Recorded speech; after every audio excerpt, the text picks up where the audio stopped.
vamos dar início ao trabalho do webinar Os impactos da pandemia na atividade dos juizados especiais e criminais.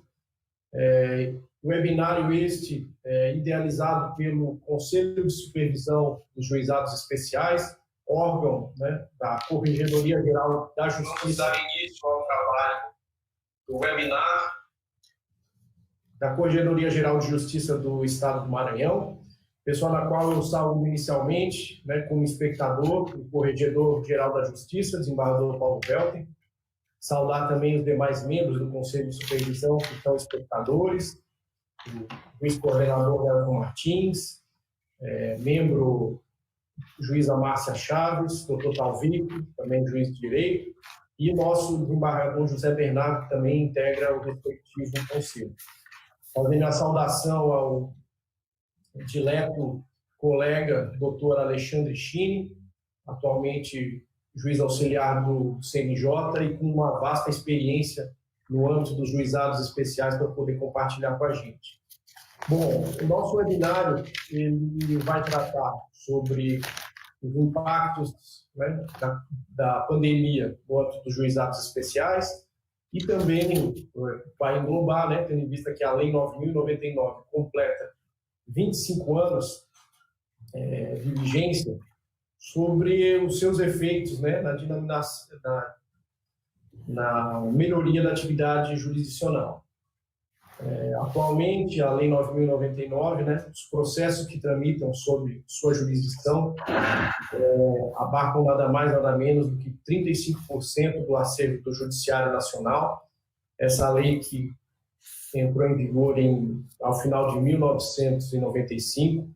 A época que eu entrei na faculdade, ela tinha pouco menos de 2 anos de vigência e, na minha opinião, é realmente uma lei que trouxe avanços significativos, seja no âmbito civil, seja no âmbito criminal, no âmbito civil trazendo maior dinamicidade, celeridade, informalidade na resolução dos conflitos e, sobretudo, no âmbito criminal, trazendo aspectos despenalizadores, né, como a transação penal, composição civil e a composição condicional do processo.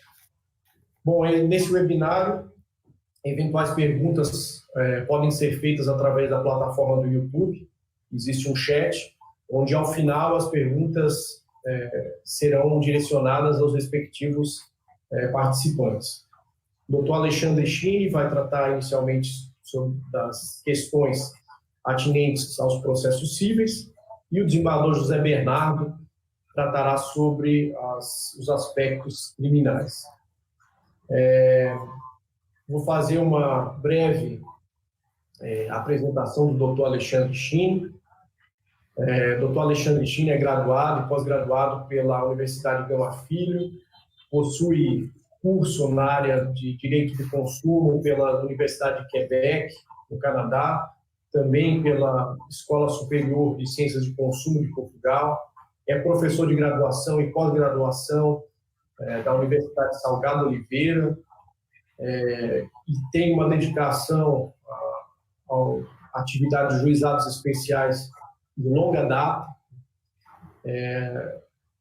Foi secretário do FONAJ, né, do Fórum Nacional de Juizados Especiais. Atualmente é juiz auxiliar da Corregedoria Nacional de Justiça do CNJ. É também autor de diversas obras atinentes aos juizados especiais, seja os juizados especiais no âmbito da Justiça Federal, da Fazenda Pública e os juizados especiais na forma da Lei 9.099. Eu, inicialmente, gostaria de saudar o doutor Alexandre, dizer que eu fico muito feliz em saber que tem no CNJ alguém com uma larga experiência no âmbito dos juizados especiais. E essa justiça especializada tem suas peculiaridades e merece, sem sombra de dúvidas, uma atenção especial.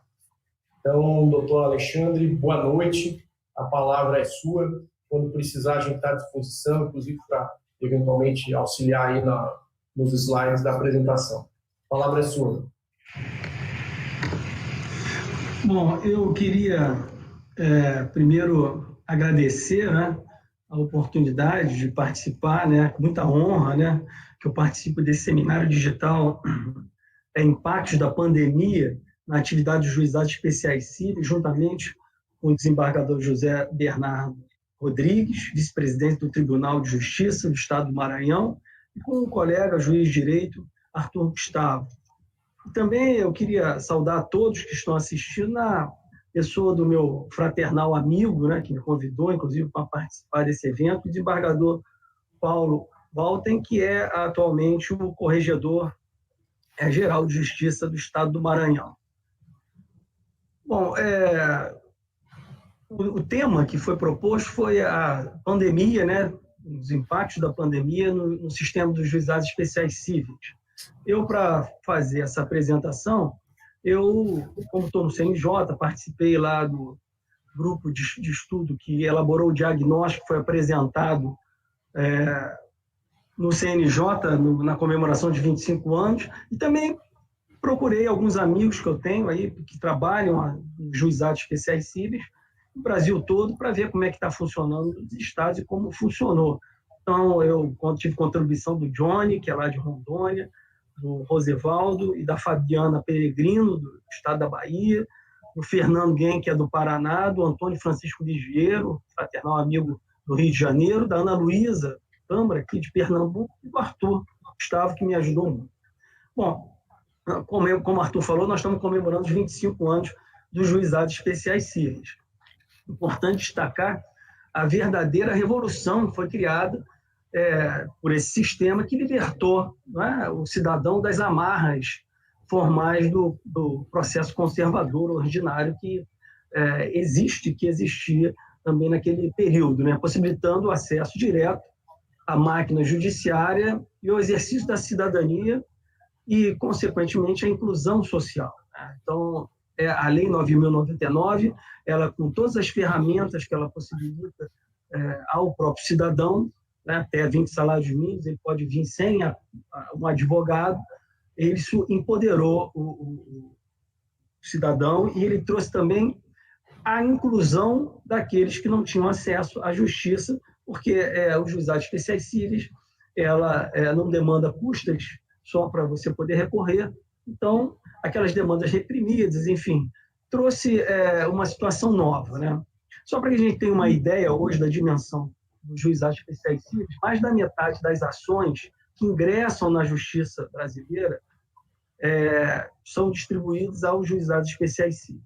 Bom, Arthur mostrou um número, eu mostro outro número, mais de 50, em torno de 53, porque eu estou excluindo desses processos o executivo fiscal. Então, sempre quando eu faço uma abordagem, vamos dizer assim, estatística, eu peço no CNJ, eu retiro, eu excluo o executivo fiscal e aí a gente chega a esse número que nós temos hoje.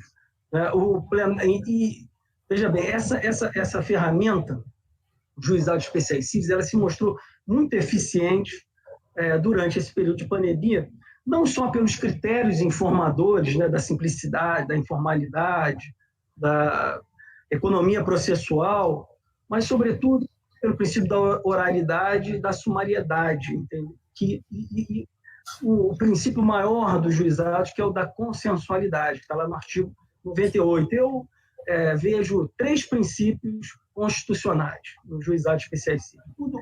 O artigo 2º são critérios informadores, mas a todos os processos têm que ser simples, tem que ser informal, tem que ser um tempo razoável de duração, mas a Constituição traz lá o princípio da oralidade, da consensualidade e o rito sumaríssimo.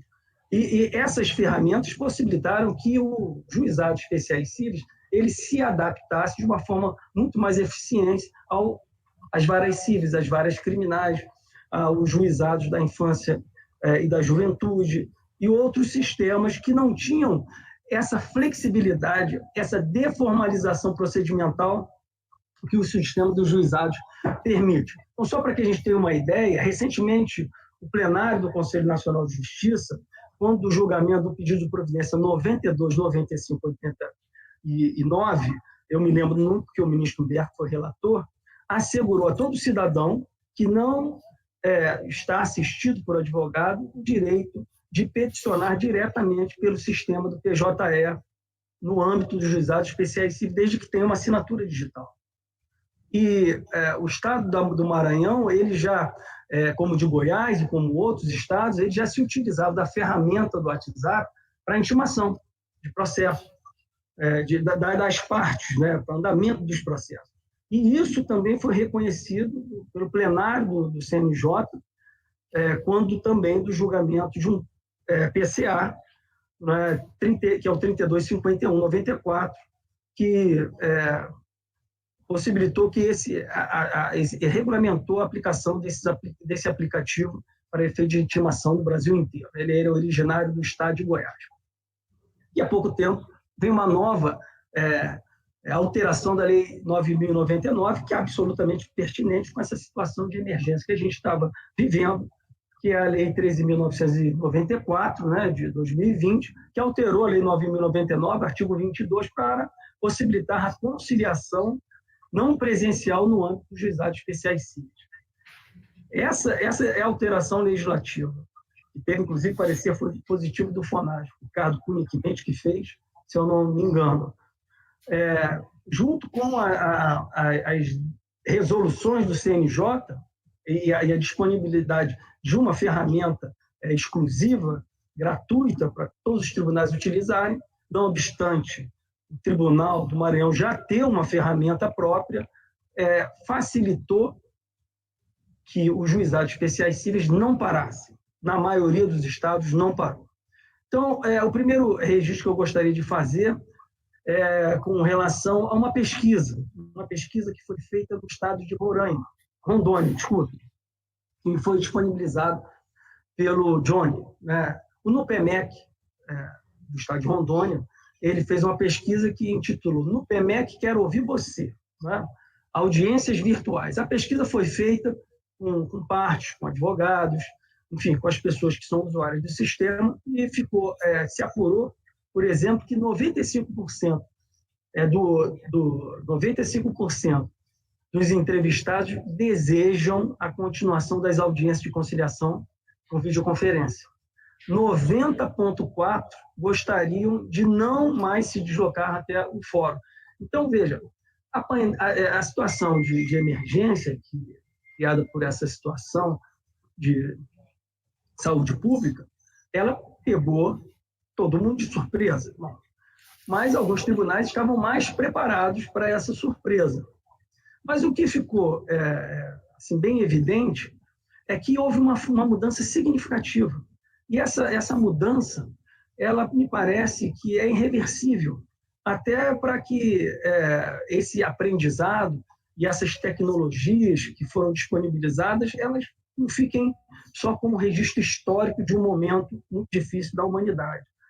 Veja que hoje a possibilidade de se fazer audiência virtual, turma recursal, intimação, atermação e execução do seu julgado, sem que o cidadão possa sair de casa, e esse cidadão que não tem advogado ainda pode entrar no PJE direto e peticionar, é um avanço que eu penso que não seria alcançado se não tivesse ocorrido essa situação de emergência. Isso é muito importante e que eu acho que nós não devemos voltar atrás ao velho sistema, né?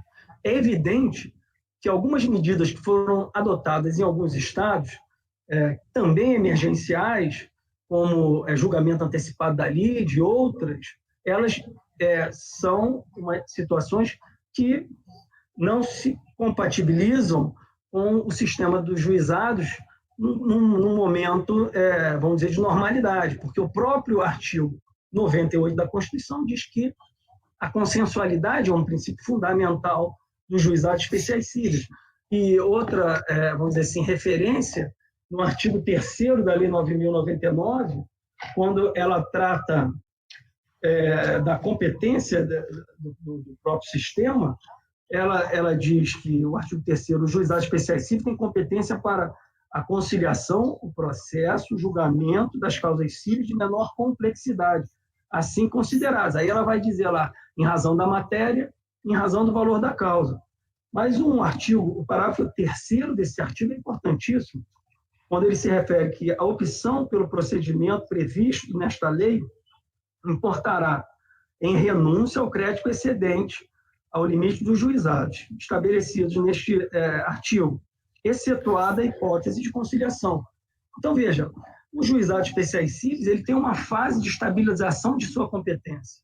Então, essa fase de estabilização é após a audiência de conciliação. Porque antes da audiência de conciliação, nada impede que um autor pleiteie um valor muito superior do que os 40 salários mínimos, por uma ação cobrando R$200 mil, e que na audiência de conciliação, a parte devedora, sabendo que a devedora aceite um acordo, por exemplo, a dividir esses 100 mil em 10 parcelas, muito mais vantajoso, e vai ser homologado e vai ser executada a sentença no próprio sistema, porque o próprio sistema tem competência para executar os seus julgados. Mas se você suprime essa fase, quando que você vai fazer a estabilização da competência dos juizados especiais cíveis? Não é? Bom, então, essa realidade ela é uma realidade que nós não podemos abandonar em razão dessa pesquisa que foi feita. Então, veja que as informações sobre o sistema dos juizados no Poder Judiciário, por exemplo, do Maranhão, que enfrentou as adversidades, foi muito positiva, pelo que eu tenho, inclusive, de algumas pesquisas que eu fiz, sobretudo porque já tinha ferramentas para isso. A partir de março, a maioria dos juizados especiais no Maranhão passaram a trabalhar de forma remota e as urgências foram recebidas em casos de jurisdicionados sem advogados após o agendamento através do WhatsApp. Inclusive, com a possibilidade de ser feita a termação por WhatsApp ou por e-mail. Isso é uma medida que possibilita que o cidadão continue se usando do juizado, o que não aconteceu em outros estados que simplesmente fecharam os núcleos de atermação, ou em alguns estados se chama de primeiro atendimento. As unidades judiciárias do estado utilizaram um sistema de videoconferência do judiciário próprio, né, pela informação que eu tenho, com algumas adaptações no software que é livre, né? E hoje a atividade já estão seguindo de forma regular, com atendimento presencial, com as devidas cautelas. Bom, então, eu destaco, além dessa videoconferência, o atendimento por WhatsApp, o estímulo que foi feito pelo Sejut, da plataforma consumidor.gov, e, se eu não me engano, um juizado do Estado do Maranhão, se eu não me engano, o 6º juizado, a juíza, o nome, vou lembrar, é Castelo Branco, sobrenome, ela ainda disponibilizou para as partes que não tinham advogado, que não tinham condições financeiras hipossuficientes digitais, de terem acesso a fórum para que pudesse utilizar as plataformas para a realização desses atos processuais. Bom, a distribuição no estado do Maranhão ela ficou da seguinte forma, né? A distribuição de juizados especiais no período de março e abril.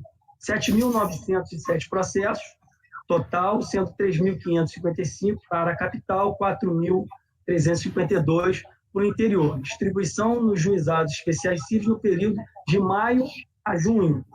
Quase 10 mil processos, sendo 4.942 na capital e 4.873 no interior.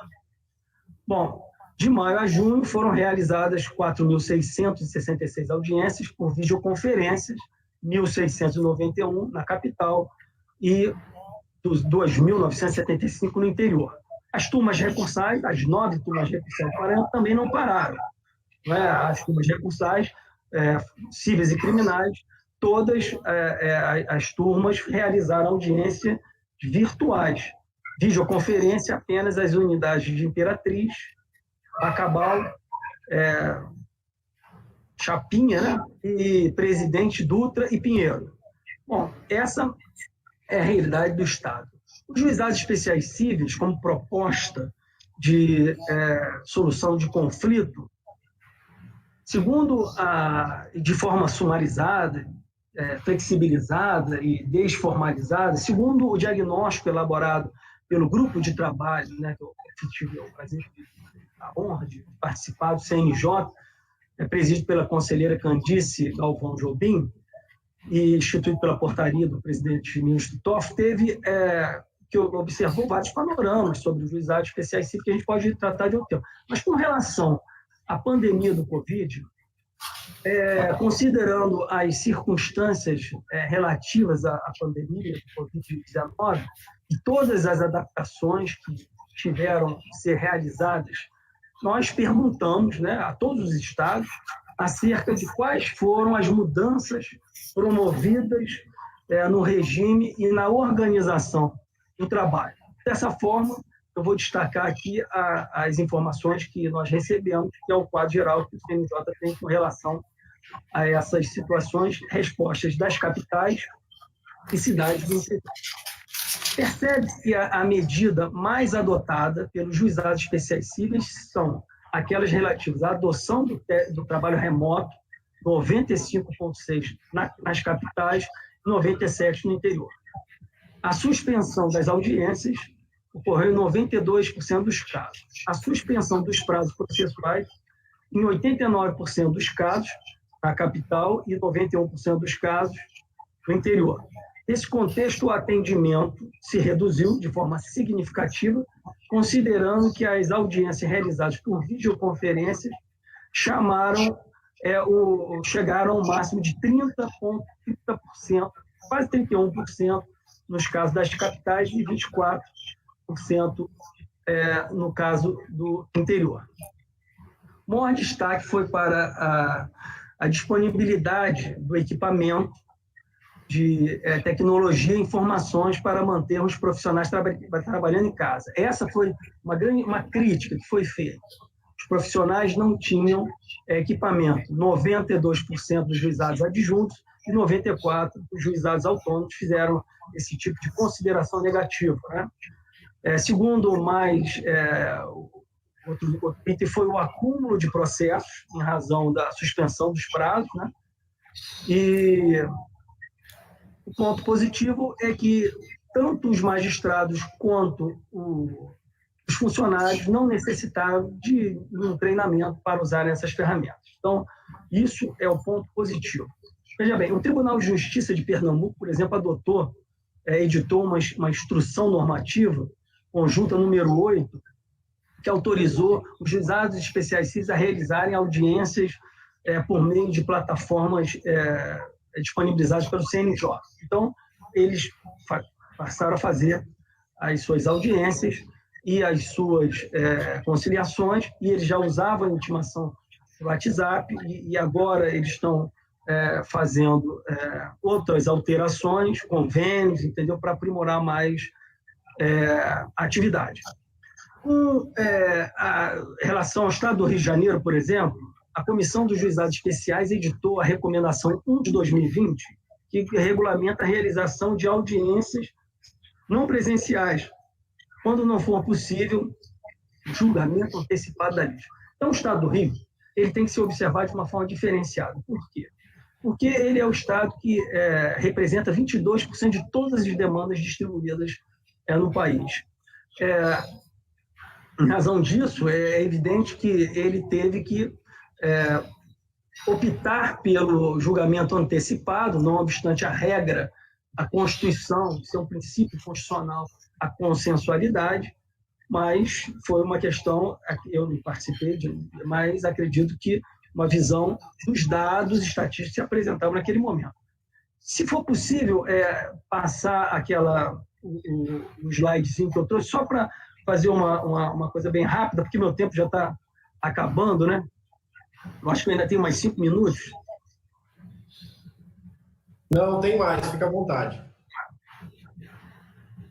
Bom, então aqui é um dado que me foi feito pelo o Francisco Lisgueiro, lá do estado do Rio de Janeiro, e ele diz assim, esse período está compreendido do regime diferenciado, que é entre 17/3 até 31/7. Então, a gente pode passar para o próximo slide.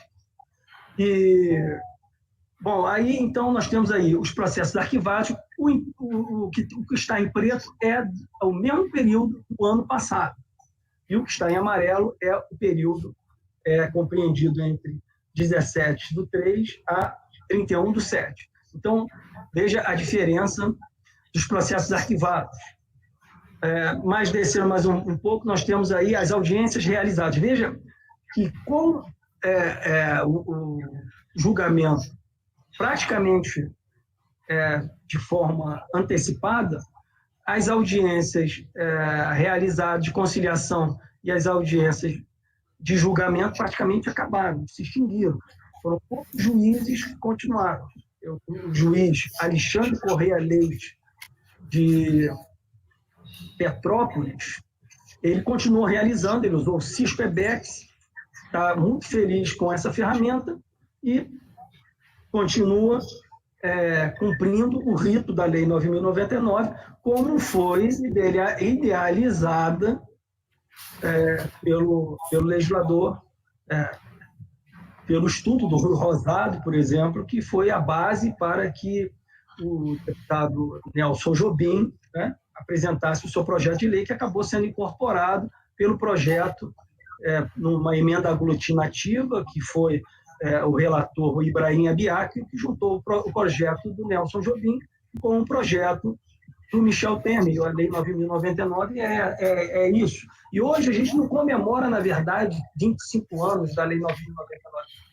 Nós comemoramos 36 anos do sistema simplificado iniciado pela lei da Lei de Juizado das Pequenas Causas.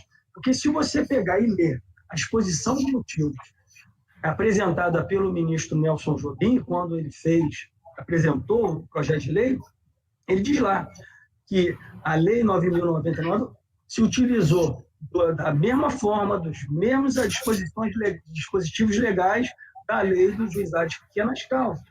Então, as alterações foram com relação à competência, com relação à forma quem tem legitimidade e a forma da intimação e o processo de execução, porque o resto, todos os processos todos os dispositivos foram transpostos. Isso está lá na exposição.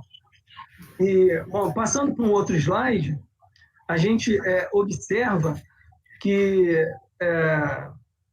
os autos paralisados, então, aumenta de forma significativa, e isso é uma demanda reprimida que vai ter que ser enfrentado, e processos conclusos, né, até que diminuíram um pouco, mas eu acho que esse slide é só uma forma exemplificativa, eu não vou me meter um pouco nisso para não tomar muito tempo, então acho que, Arthur, a gente pode até sair desse slide. O que é importante, assim, o que a gente aprende com isso tudo? Então, a gente aprende que aqueles tribunais que tinham atermações já de forma eletrônica, como Minas Gerais, o TRF1, enfim, o Tribunal Regional do Trabalho da 23ª Região, o Tribunal de Minas tem um aplicativo, um dispositivo lá no site, você entra lá, então na página deles tem lá, você preenche o topo, preenche o réu e essas coisas todas, você então manda aquilo por e-mail, aquilo então vai ser distribuído, e se tiver faltando algum documento, o próprio funcionário já entra em contato com você. Eles se mostraram muito eficientes. Quem pôde se habilitar e se atualizar e inovar durante o período de crise também conseguiu fazer um atendimento dessa demanda da atermação, que é a fase mais importante, porque é o cidadão, na maioria das vezes, indo sozinho. Se você tem advogado, o advogado vai entrar, vai distribuir ação, mas se você precisa da atermação ou em outros estados o primeiro atendimento, você vai ter que ser atendido por um funcionário ou então usar uma plataforma dessa. Bom, eu penso que depois que isso tudo passar, essas plataformas podem ser aprimoradas com inteligência artificial enfim, para que ela possa se mostrar mais eficiente e ela ser uma coisa mais automatizada, que ela passa para o próximo passo, enfim, uma coisa mais eficiente. A audiência de conciliação por videoconferência, né? Quase todos os estados fizeram. TRF3, o juizado já usava lá o WhatsApp, o Teams para fazer as suas audiências, né? Então, essa iniciativa promoveu 398 audiências, dos quais 95 terminaram por acordo. Outros tribunais, como o Tribunal, o Centro de Conciliação de Santa Catarina também tinha, o TRT, né, os TRT, o TSE também regulamentou, o Superior Tribunal do Trabalho ele também regulamentou diversas formas de conciliação. Bom, o Tribunal de Rondônia, ele usou o provimento e o uso do WhatsApp, do Google Meet, para poder realizar as suas audiências. Enfim, outros utilizaram outras ferramentas, Cisco Webex, WhatsApp, enfim. Mas as ferramentas que o CNJ disponibilizou são inteiramente gratuitas, se mostrou muito eficiente e podem continuar. Bom, com relação também à audiência de instrução, agora eu não falo mais só a de conciliação, o Tribunal do Mato Grosso do Sul também usou de forma eficiente o Webex, o Tribunal da Quarta Região também ele utilizou de forma eficiente o Life Size, e outros tribunais, como o Tribunal da Bahia, que também utilizou o Tribunal do TRF4, ele usou o Google Meet, e o Tribunal da Bahia também utilizou o Life Size, que também se mostrou muito eficiente. Bom, eu penso que todas essas situações que foram administradas pelos tribunais, pelos juízes, de forma bem efetiva, elas têm que deixar algum legado, né? Então, e esse legado ele tem que ser aperfeiçoado e ele tem que ser compatibilizado com os princípios dos juizados especiais cíveis para que ele não seja descaracterizado, ele não perca o seu maior fundamento, que é a consensualidade. Ele continua muito célere. Hoje, um processo no juizado termina em 1 ano e 6 meses, a execução em 1 ano e 7 meses, né? E que ele não perca o princípio da oralidade e que ele se mostre esse sistema de inclusão social e de exercício da cidadania que a nossa população tanto precisa. Então, finalizando e agradecendo essa oportunidade, essas breves palavras, né, eu me congratulo com todos que aqui estão presentes, seja como palestrantes, né, debatedores, ouvintes, na certeza de que esse seminário digital ele alcançará o pretendido sucesso, seja pelo brilhantismo dos palestrantes, desembargador, vice-presidente tribunal, larga experiência no sistema, o presidente da turma recursal, seja pelo alto nível e comprometimento de todos que participam do evento. Muito obrigado pelo convite, mais uma vez, da Corregedoria Geral do Estado do Maranhão. Alexandre, nós é que agradecemos, né, todas essas informações que você trouxe para a gente. Eu destaco aqui o que me impressionou essa pesquisa, porque a grande vantagem de lhe trazer aqui alguém do CNJ é que muitas vezes, pelo menos eu, fico circunscrito na minha unidade do que eu posso fazer no dia a dia para lidar com os desafios da pandemia e, eventualmente, a gente tem um feedback de profissionais do direito de outras unidades da federação, né? Mas essa visão nacional do CNJ é muito importante para a gente, e notadamente essa pesquisa realizada em Rondônia, na qual a gente pode ver que 95% dos usuários do sistema pretendem continuar com o acesso remoto, né? Então, isso demonstra aí a vontade de parte de advogados em perenizar todas essas ferramentas na execução dos ditames da Lei 9.099. Posteriormente, eventuais perguntas e comentários a gente faz no final. Eu já vou, de imediato, passar a palavra ao nosso desembargador José Bernardo, que vai abordar aí aspectos criminais. Em breve, o desembargador José Bernardo é desembargador do Tribunal de Justiça do Estado do Maranhão, atualmente está vice-presidente, já foi presidente do TRE, foi diretor da Escola Judicial, também já é professor da Escola da Magistratura do Maranhão, foi meu colega de pós-graduação, está faltando esse item aqui no seu currículo no site do tribunal. Então, desembargador José Bernardo, o senhor tem a palavra. Eu invoco a proteção de Deus para cumprimentar o doutor Alexandre Chini e o meu também colega, doutor Alexandre Chini, também colega Arthur.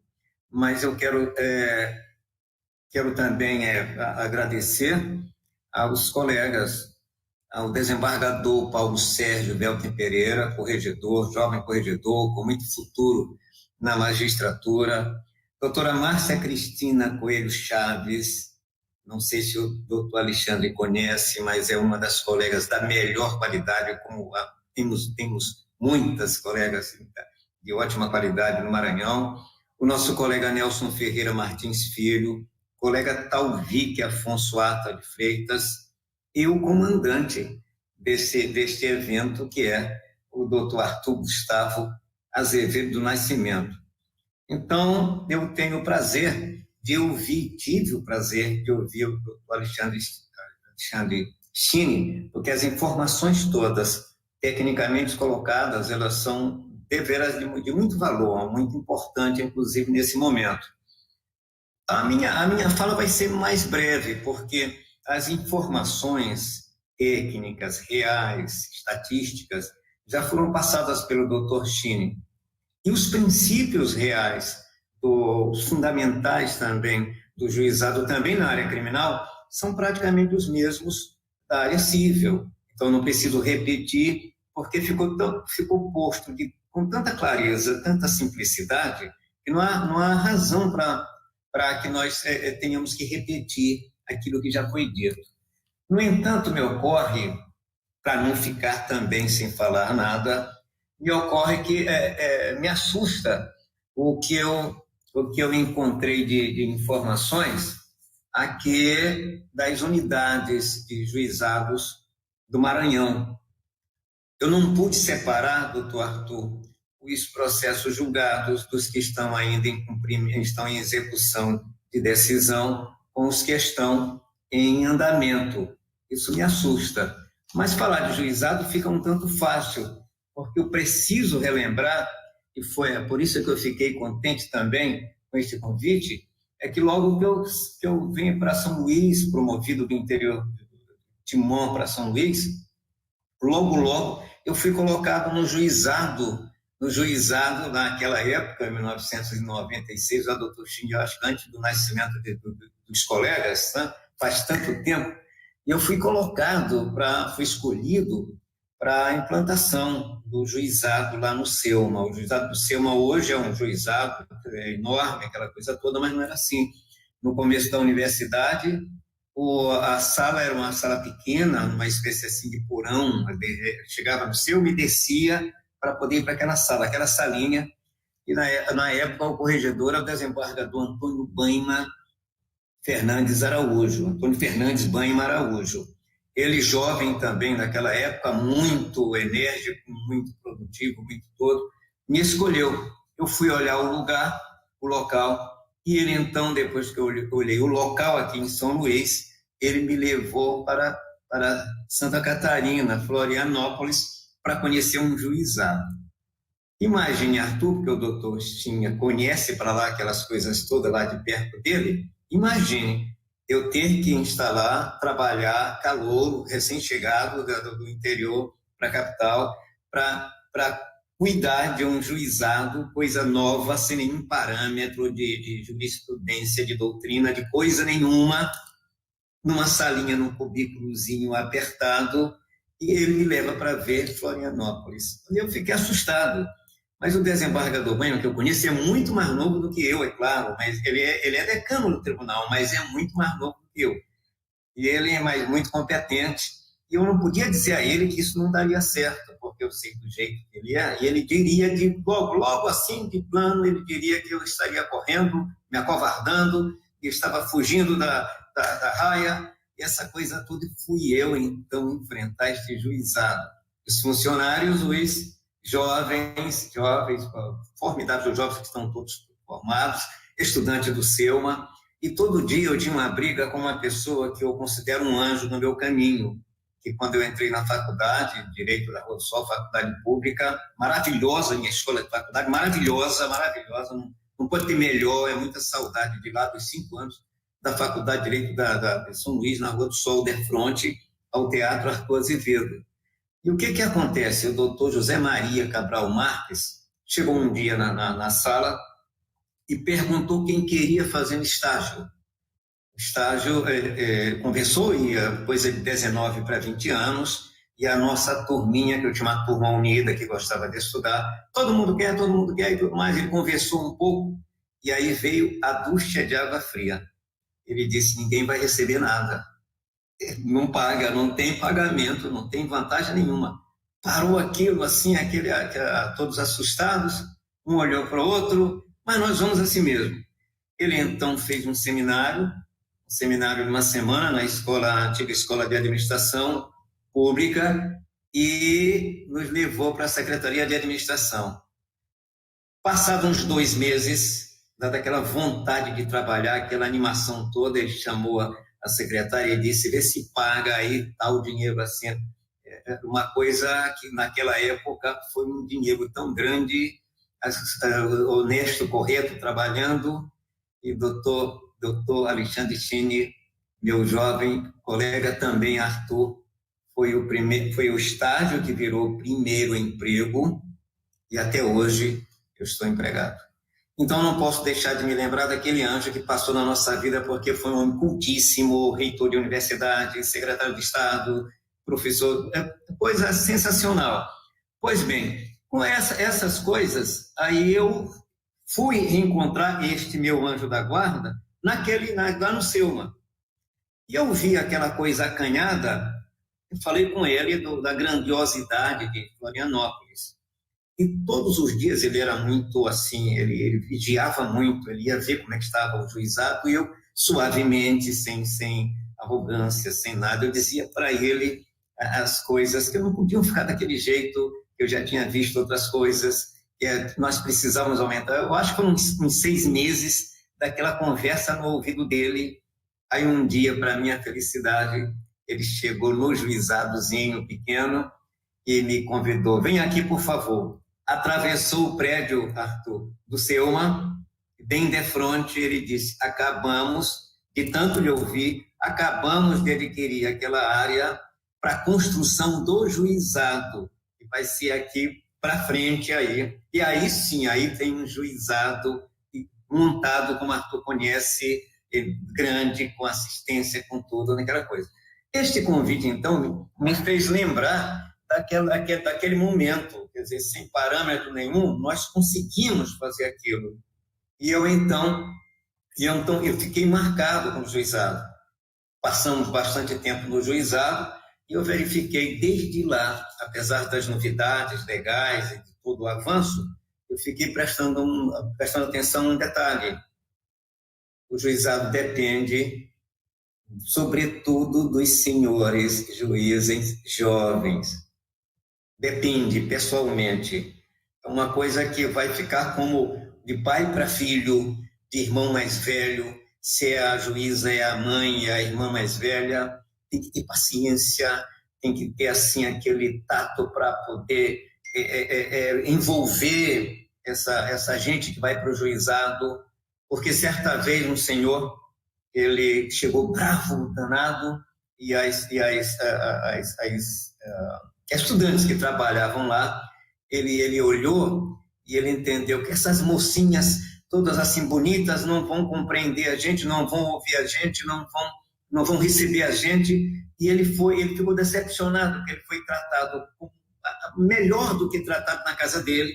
Conversou uns 15 minutos, sabe de uma coisa? Eu não vou mais querer essa questão, não. Eu já compreendi, eu não vou mais fazer nada com isso. Isso me guardou. E eu fiquei contente com esse convite agora para conversar um pouco, porque as informações formidáveis já foram passadas pelo Dr. Chini.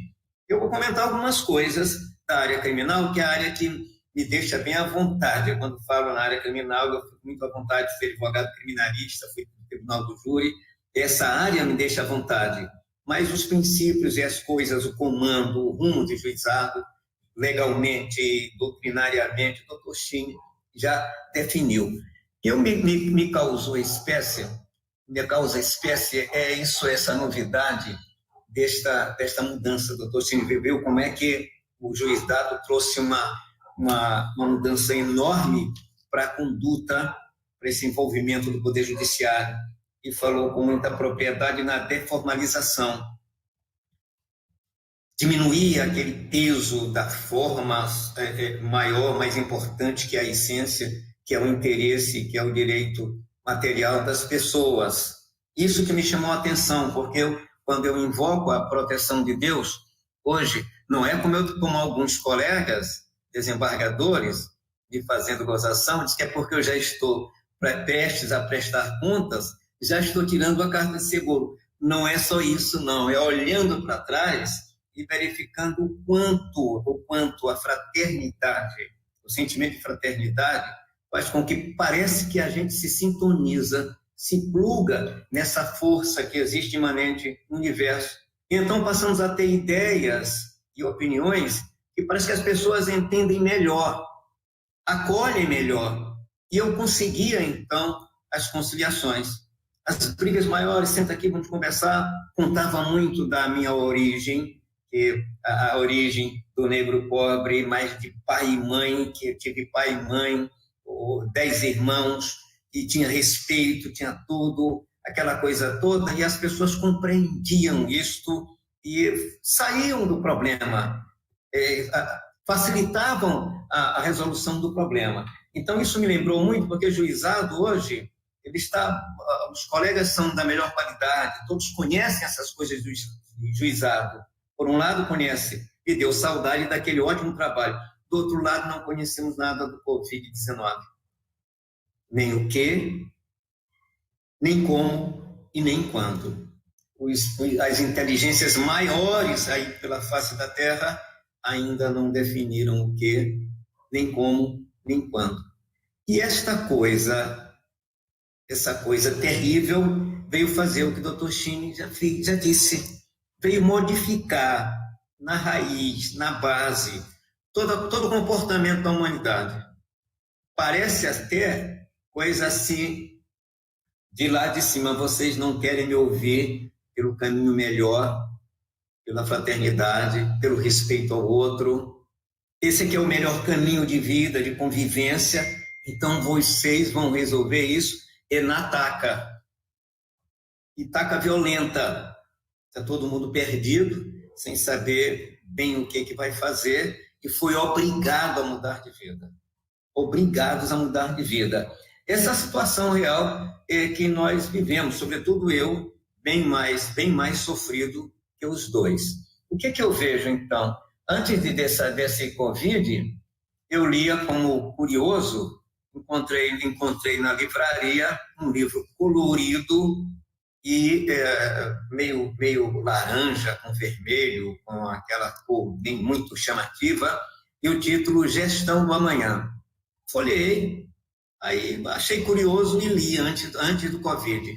E ele me trouxe essa perspectiva de mudança tão profunda, mas sem esse trauma todo, sem traumatizar as pessoas.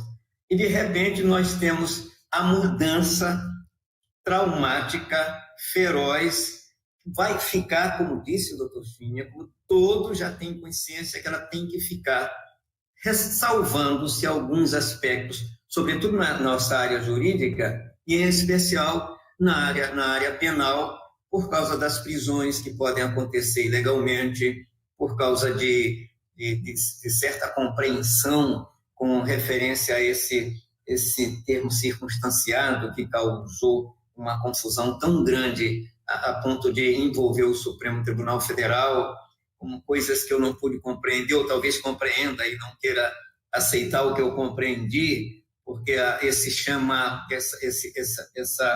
essa posse de poder para fazer isto, para fazer aquilo, quando na verdade o que se tem no juizado, o que se quer no juizado é deformalização, evitar as complicações, evitar a burocracia, é o mais rápido possível nós conseguirmos a solução do problema.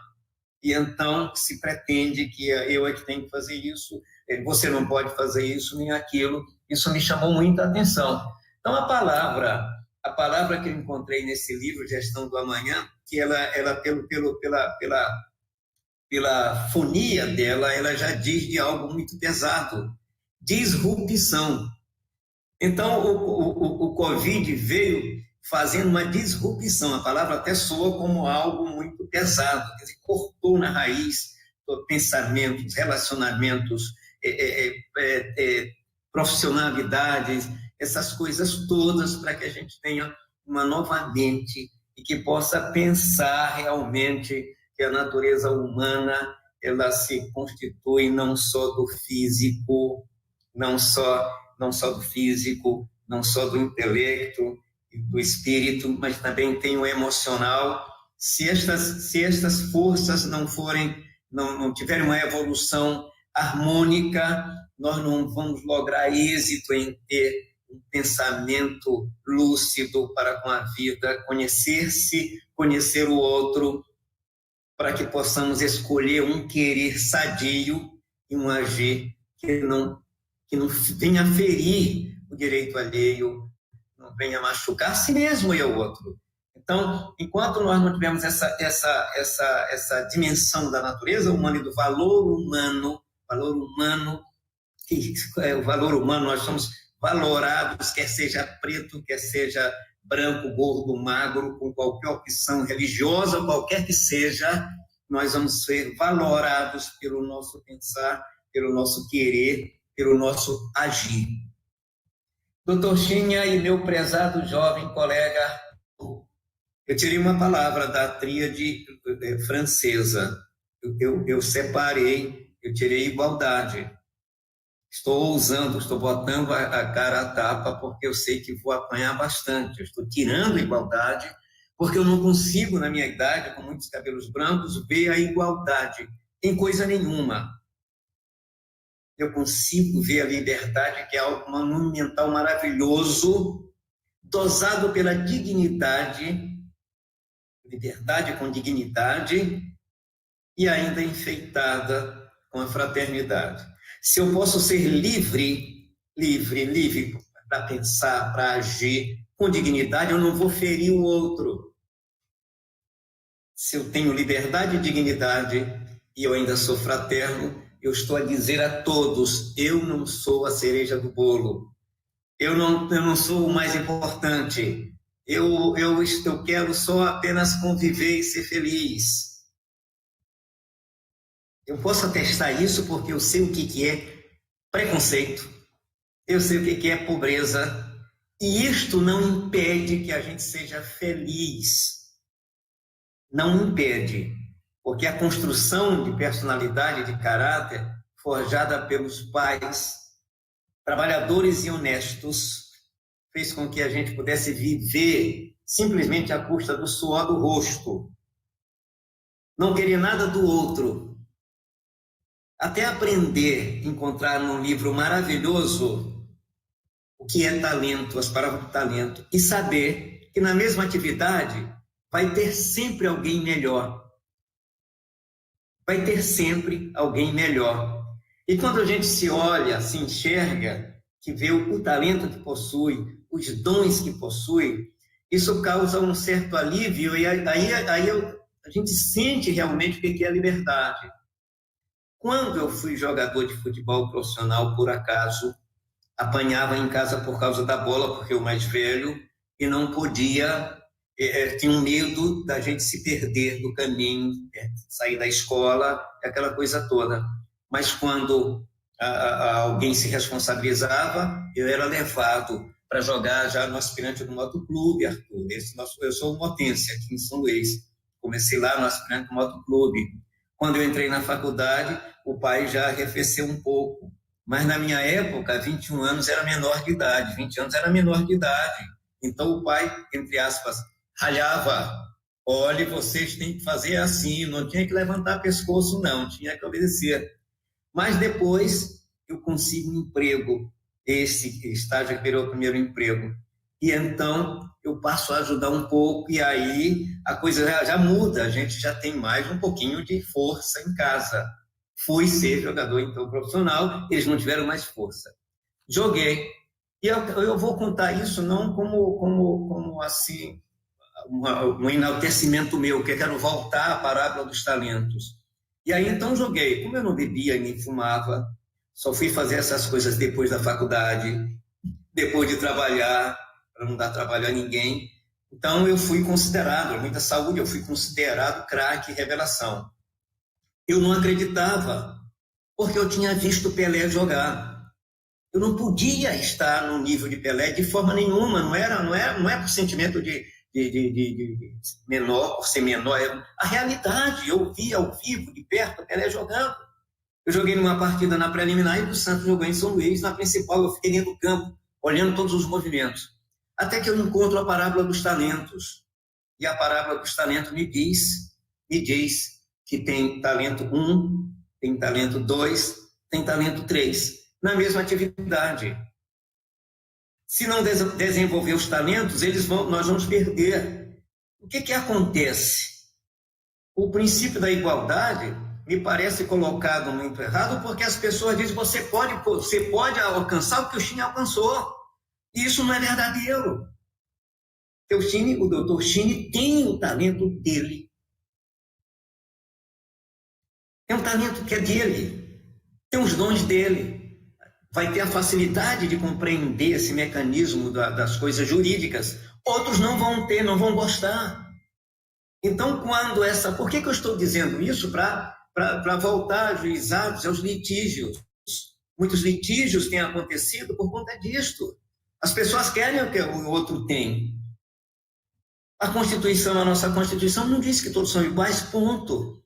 Ela diz que são iguais perante a lei, já fez a diferença. Se você é preto ou branco, magro, alto, gordo, seja lá o que for, homem ou mulher, preencher os requisitos legais, aquele direito é seu. Não porque o outro tem direito também.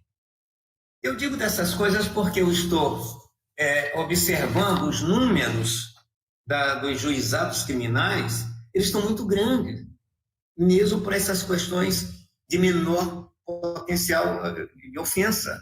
Aqui eu tenho, por exemplo, misturados ainda com execução, eu tenho no primeiro juizado criminal o número 1.346 litígios. Isso é demais.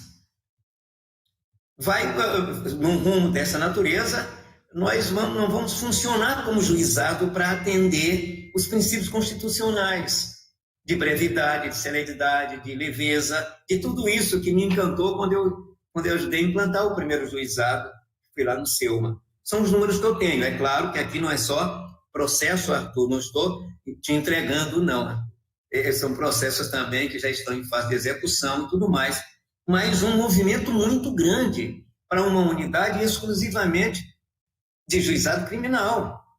Um é muito grande de litígio, se litiga demais, se cria problema demais.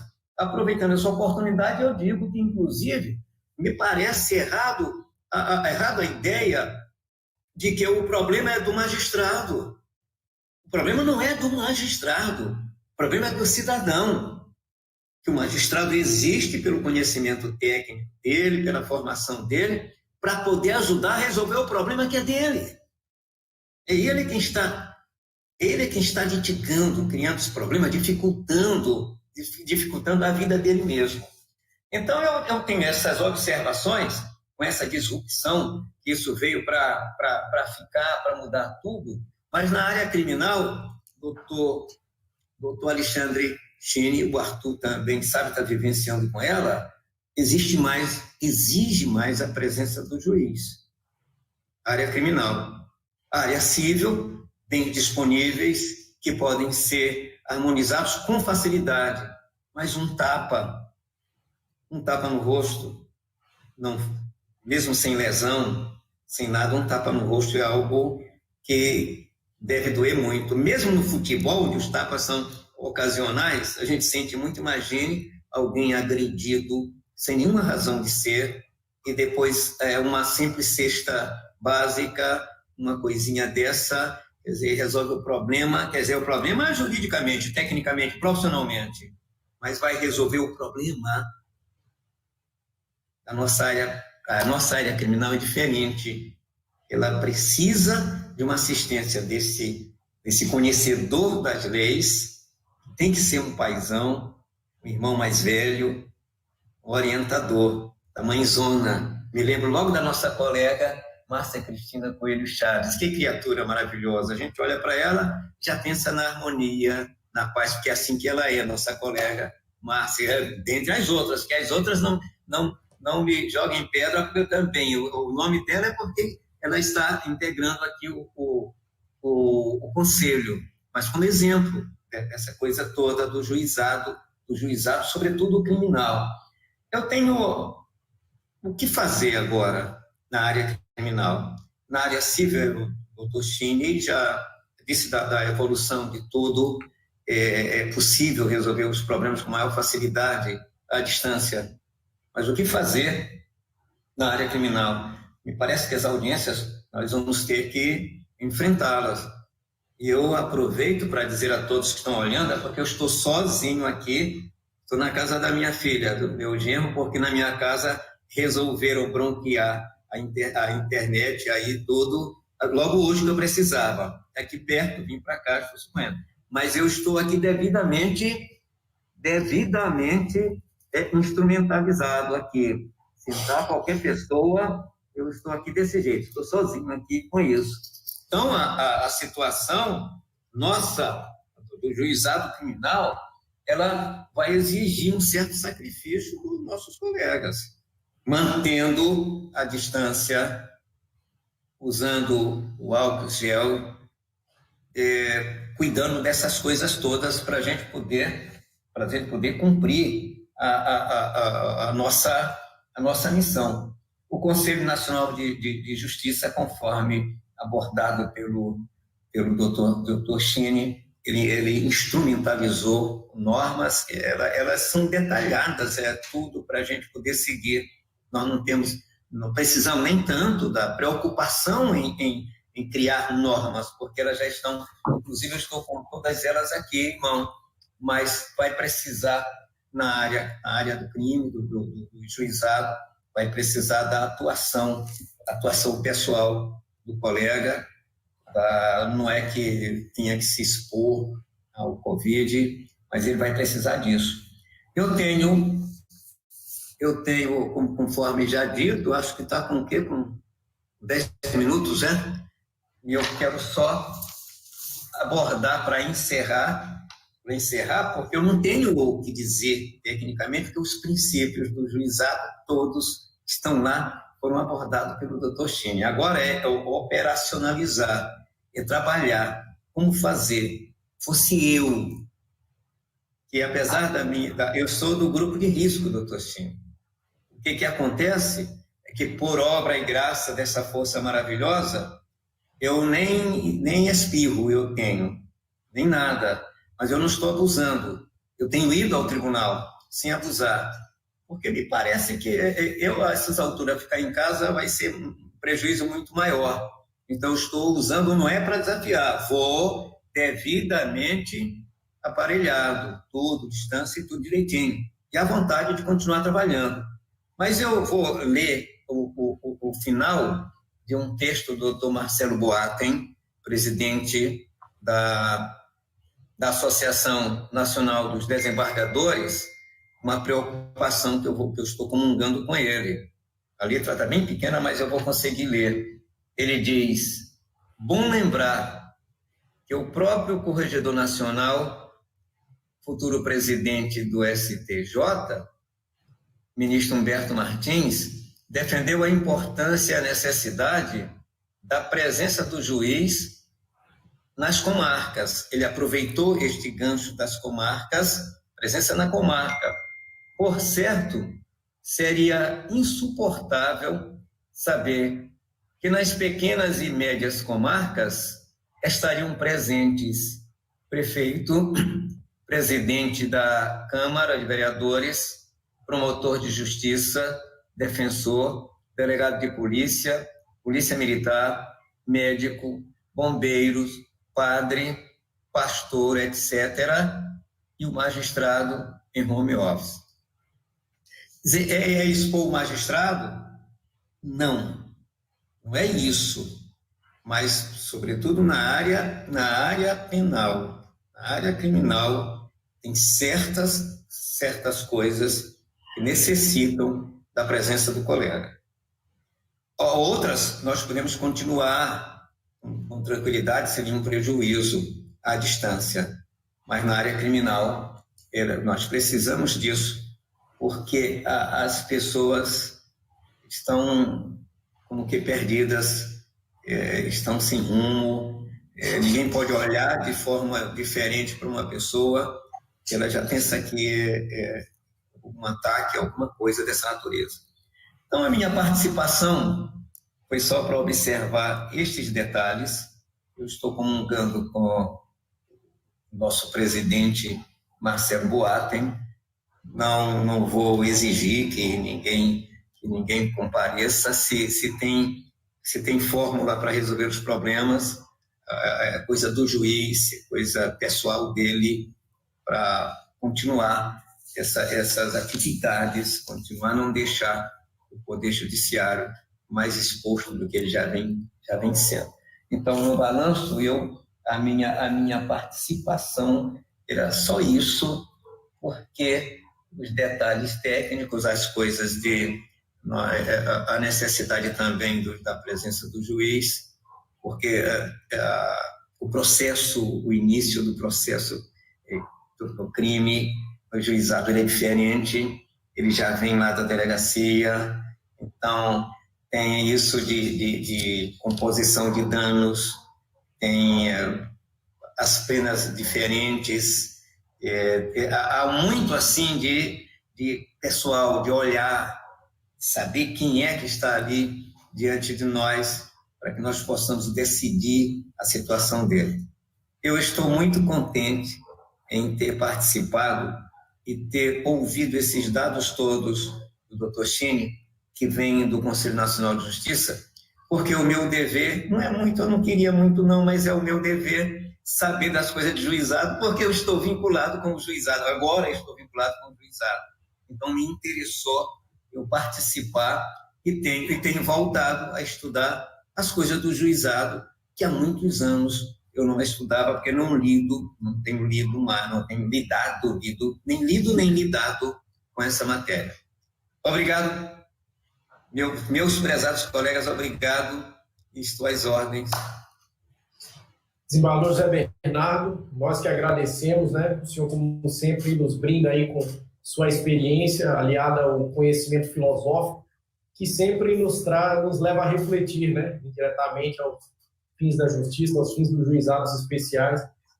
E eu gostaria de colocar um tema, né? Que pode ser abordado tanto pelo desembargador José Bernardo como pelo Alexandre Chine. O senhor, desembargador, trouxe 2 pontos, né? Igualdade e liberdade. E como vai ficar a igualdade, tendo em vista que, durante todo esse período de suspensão, provavelmente ocorreram inúmeros, se concretizaram vários prazos decadenciais, prescricionais, tendo em vista que a gente não teve no âmbito criminal uma lei como a Lei 14.010, que fez uma suspensão dos prazos prescricionais e decadenciais no âmbito civil. Então, essa eventual omissão legislativa, também não sei se seria adequado uma lei para suspender esses prazos criminais, seria uma lei excepcional, mas, por consequência, a gente vai ter, assim, acredito que a gente vai ter essa consequência de uma boa parte da população insatisfeita, né? Uma vez que o seu problema criminal não foi resolvido no âmbito dos juizados especiais. E o outro ponto que, eventualmente, gostaria que os colegas comentassem, justamente atinente à liberdade, né? Eu acredito que vários termos circunstanciados de ocorrência vão dizer respeito a eventual descumprimento pelo não uso de máscara, não obediência a normas sanitárias. Então, será que depois de solucionado, será que esses crimes vão perdurar, né? Será que vai ter uma hipótese alternativa de solução? Então, eu gostaria de ouvir dos colegas sobre esses temas aí, se possível. Doutor Chini. Sua Excelência, doutor Chini. Depois eu falo. Bom, esses temas estão ligados à área criminal, né? Então, eu não vou nem tentar, vamos dizer assim, responder nenhum desses. Mas eu queria falar, desembargador, foi muito bom ouvir a sua palestra, a sua lucidez, a sua experiência, a forma cativante como o senhor fala. O senhor não fala, o senhor prega, entendeu? Foi muito emocionante, né? Ouvir o senhor. E quando o senhor se referiu ao Marcelo Borraten, falando sobre o ministro Humberto, efetivamente, e eu comungo dessa opinião dele, de que o juiz tem que estar na comarca. É fundamental que todos os juízes estejam, de segunda a sexta, na sua comarca, trabalhando. Um dos primeiros atos que o ministro fez foi determinar que se todos os tribunais instalassem uma câmera, onde o ministro ele ligava para vários juízes para vê-lo. Olha, uma felicidade encontrar o colega aí, porque a figura do juiz, como os representantes do poder, de um dos poderes, né, assim como o prefeito, o presidente da Câmara, é fundamental para que aquela comunidade, por menor que seja, sabe que ali tem uma estrutura do Estado permanente. Então, quando eu falo que as ferramentas que foram utilizadas para se possibilitar a atividade remota, eu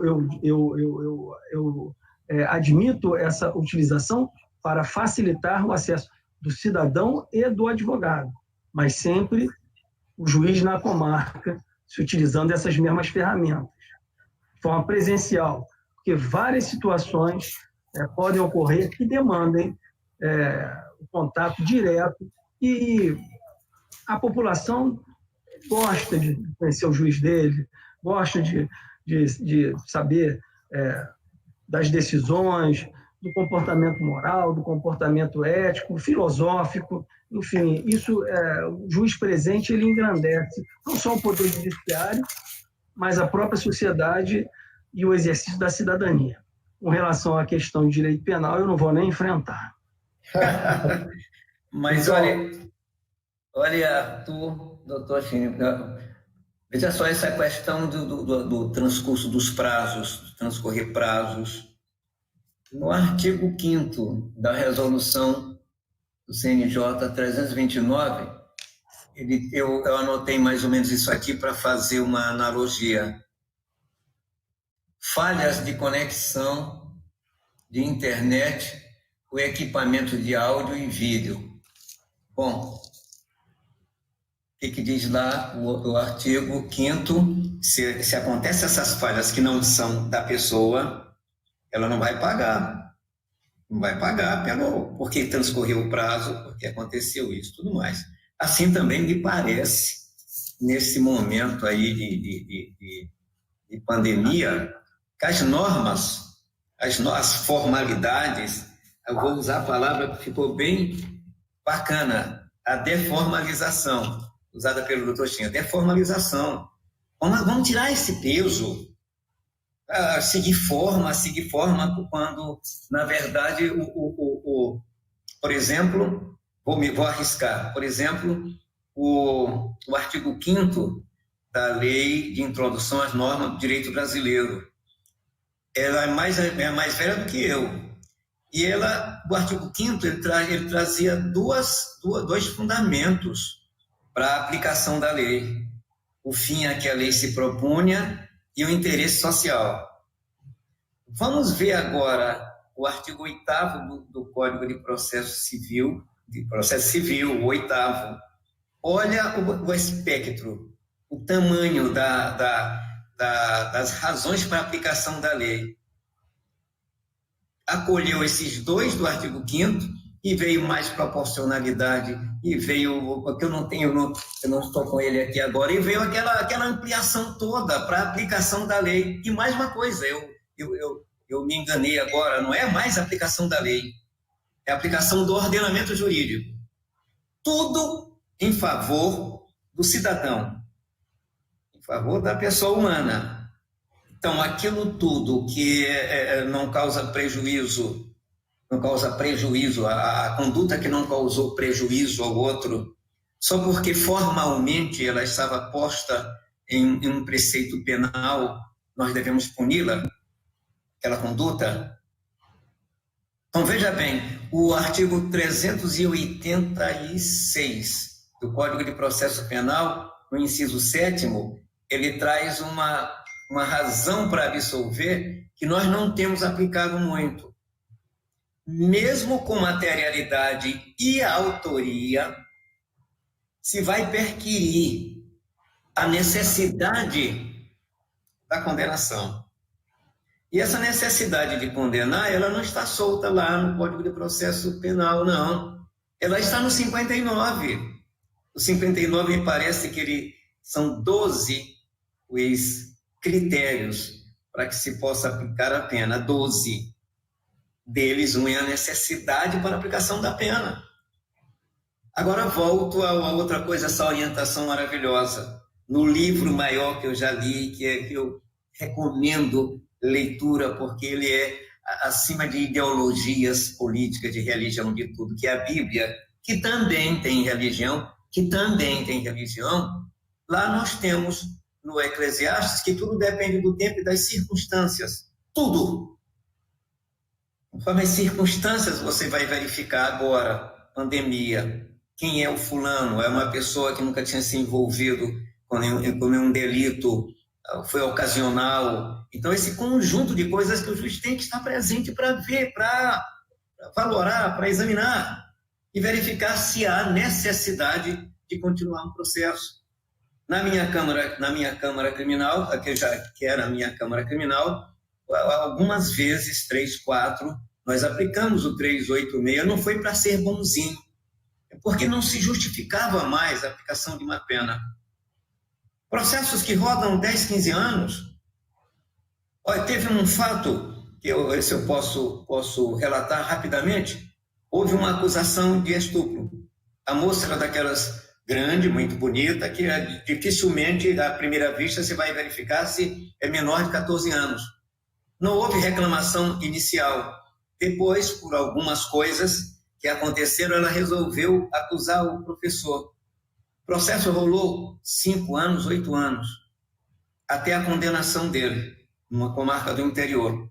O que acontece quando ela foi ouvida? Ela disse que não importava a ela se ele fosse solto, se ele fosse condenado, nem nada.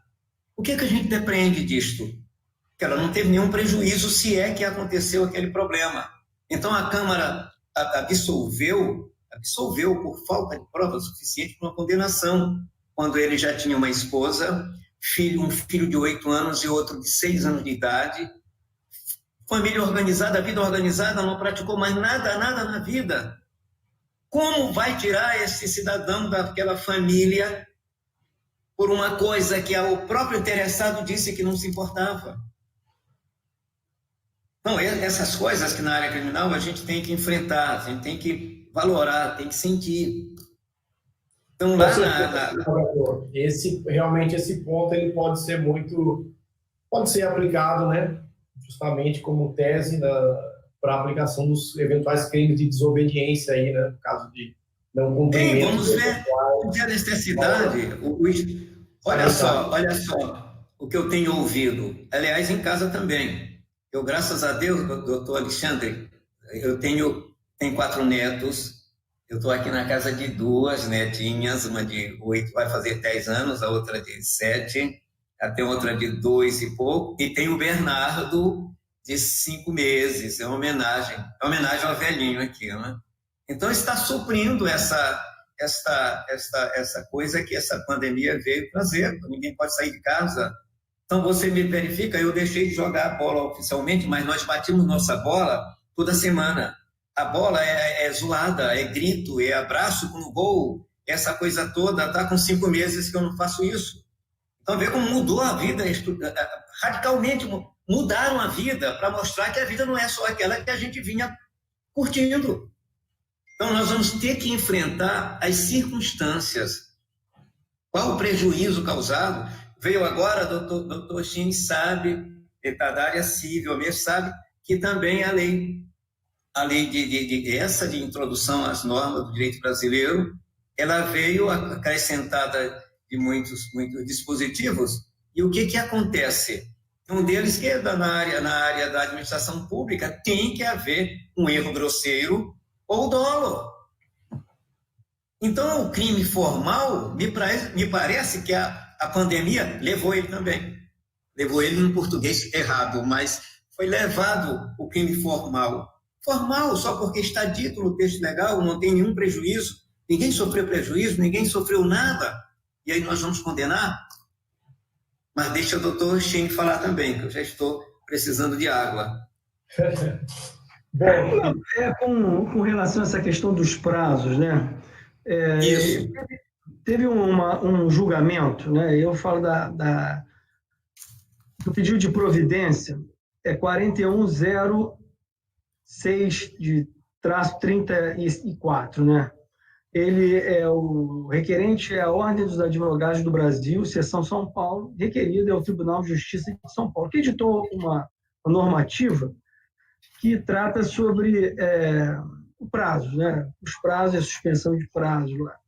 E o que aconteceu? A emenda ficou mais ou menos assim: recurso administrativo em procedimento de controle administrativo, Tribunal de Justiça de São Paulo, provimento local, resolução CNJ, que aí é 314, né, de 2020, regime extraordinário, Covid-19, suspensão dos prazos, correta interpretação,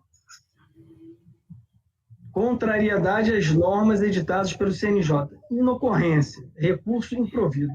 E o que diz lá o voto que é da conselheira Maria Tereza Willi, lá no item 3º? A possibilidade de suspensão dos prazos previsto no caso do parágrafo 3º do artigo 3º da resolução 334 não depende de prévia decisão do juiz, bastando a informação do advogado durante a fluência do prazo, né, sobre a impossibilidade da prática do ato ali previsto nos autos, caso não previsto no parágrafo 3º, a suspensão depende da decisão do juiz da causa nos termos do parágrafo 2º, do parágrafo 3º. Então, veja bem, esse foi um processo que definiu quando o advogado não pode praticar aquele ato processual, basta simples a comunicação da impossibilidade da prática daquele ato, sem que seja aferir se era possível ou não, porque a situação é uma situação emergencial, né? Então, os tribunais que estão hoje com suspensão de prazos de processos físicos, né? Alguns tribunais não existe mais processo físico, vários tribunais não têm mais processo físico, mas em outros estados tem. No Rio de Janeiro, por exemplo, tem. Agora, nos processos que estão correndo, né, que a parte eventualmente não pode realizar um ato processual, o CNJ diz que basta a comunicação. Então, ocorre na prescrição, todas essas questões elas são novas, e você não pode deixar o prejuízo acontecer para depois, lá na frente, quando toda essa situação estiver normalizada, querer resolver com uma realidade que não existe mais. Aí ninguém vai resolver. Sim, Aí o prejuízo vai estar lá. Meus colegas, vou verificar aqui as perguntas e manifestações do YouTube. Nós temos aqui Dr. Antônio Francisco Ligiero. Parabéns a todos pela live, em especial ao Dr. Alexandre Chini, grande conhecedor do sistema dos juizados. Thaís Frost, Dr. Ricardo Moisés, juiz aqui do Estado do Maranhão. Laura Belo, Carlos Belo, doutora Laísa, doutor Aurimar, excelente tema, doutora Sara Gama, juiz auxiliar da Corregedoria. Juizados especiais são portas de acesso importantes à justiça, parabéns pelo tema. Doutor Pedro Pascoal, que também é juiz de juizado especial.